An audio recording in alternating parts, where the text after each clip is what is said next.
Hello and welcome to this video on writing settings in creative writing. Genre makes a big difference. Alright, so let's take a look. The setting is basically the world or worlds in which the character lives.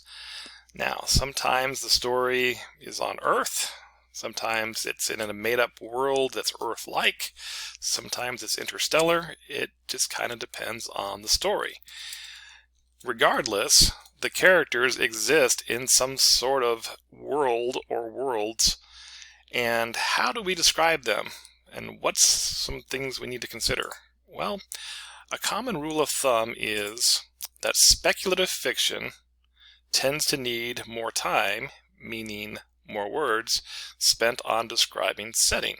Speculative fiction is considered to be science fiction, fantasy, even historical fiction, where we are not in a contemporary setting.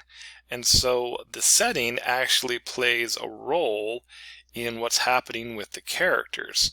And the reader, who may not be familiar with that world, has to have enough detail to understand what's going on. And so the characters have this real, tangible place in which they are existing. Now, let's talk about some examples of detail. This is a fun little activity to show you some ways you can approach it. So bear with me as I read through this. Tall, thick green grass grew wildly and ferociously around the aged, worn-down, reddish-brownish brick estate, which had been in its prime when big band music filled the airwaves and people chanted for the war, the final war to end all wars, to finally come to a bitter and unfulfilling conclusion.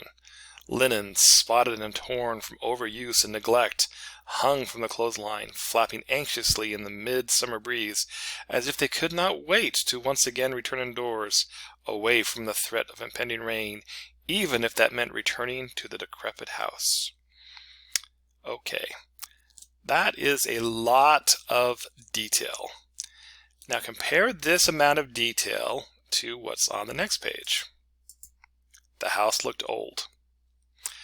Okay, so you have to consider, well, which is correct? Which is the right amount of detail? Well, we're going to have to kind of refer to, well, Goldilocks and the Three Bears. This is the approach that I take.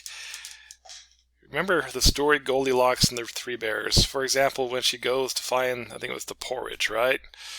One porridge was too hot. One porridge was too cold. And one was just right. And there was, a chair and some beds. Like one bed was too hard. One bed was too soft. One bed was just right. So how much detail is the correct amount of detail? Just right. And then, well, what determines that? Often it is determined by the story that's being told and the genre that it's in. So, to help us look at this, we're going to look at examples from 3 books from which I am fairly familiar with since I wrote them. We're going to look at National Bestseller, Bring Down the Rain, and The Hidden Sun. So these are 3 different books that are using different approaches when it comes to setting. So we're going to go ahead, and I chose these books because, again, I am very familiar with them. I'm familiar with them from the writing process and the approach that I took when it came to setting. Let's first look at National Bestseller. National Bestseller just came out in 2020, the beginning of 2020.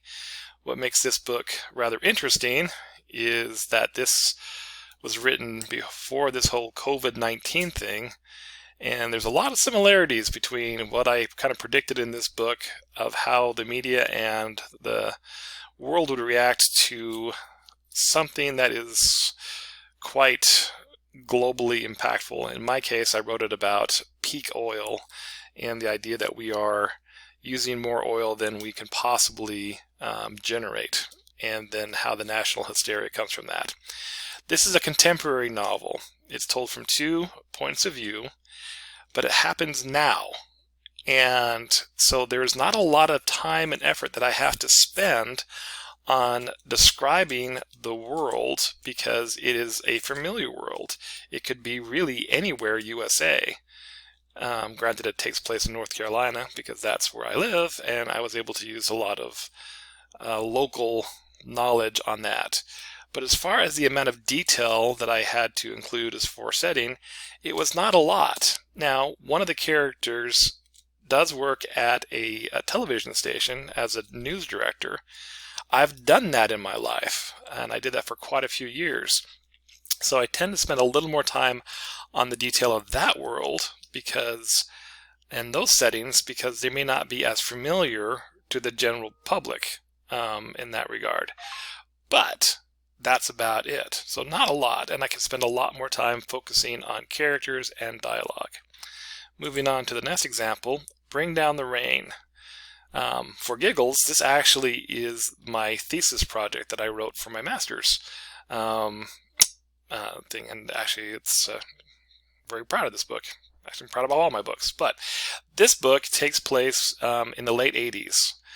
The premise is that you have Derek, who is the main character, who is a promising baseball player, gets into an accident to the point where he will never be physically able to play baseball again. He can still walk, though his leg is really kind of messed up. He walks with a slight limp, but his promising career has gone away. In addition, he moved from North Carolina to Utah at the start of his senior year in high school.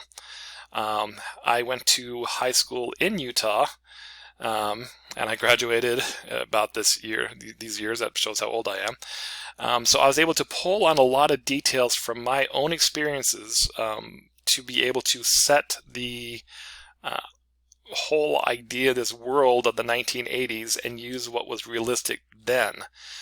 Folks who have read this book that have lived through that same time period say they have a lot of nostalgia from that, simply because they've lived through something similar and it was very realistic to that setting.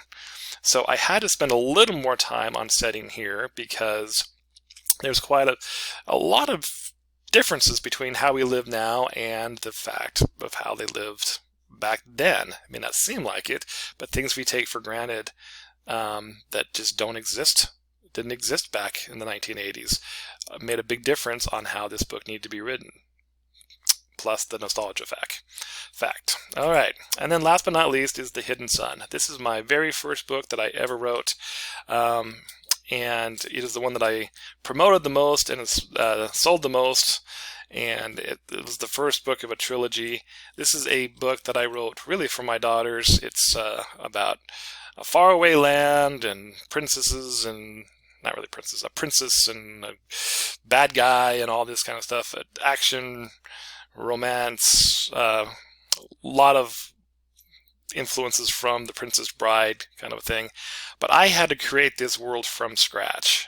Although it's in a medieval setting, there's no magic involved in this, but I had to set up the land. I had to set up basically the way they govern, the different names of the areas, the kind of the naming convention that things were used, just all sorts of different elements. So I created this world from scratch, and therefore this book tends to be longer than most of my other books. Most of my books, the first two that we talked about, are about 75,000 words each. This one is about 100,000 words. And I wouldn't say the extra 25,000 words were solely from description, although that did have a huge impact on the amount of stuff that I needed to write about, because although the story is very character-driven, there needs to be an understanding of the world in which they live that helps drive them make their decisions and react to the situations in which they face. All right, so some final thoughts. When it comes to writing description, how much is too much? Whatever. I would say read stories, read books that are of a similar genre that you're writing, and kind of get a sense of how much detail they include. Now, understand that some people are better writing description than others, and there are some people who love to read books with a lot of description. Ask anyone who's read the Wheel of Time series by Robert Jordan. What's the joke is that he can spend 80 pages describing someone walking across the room. That's really not that far off. So those are examples of, that's in a book that where you have detail to the extreme. And sometimes you can find a book where it's almost all dialogue, very little setting. And that works just fine too, based on the story it's telling. So there are some thoughts on writing settings.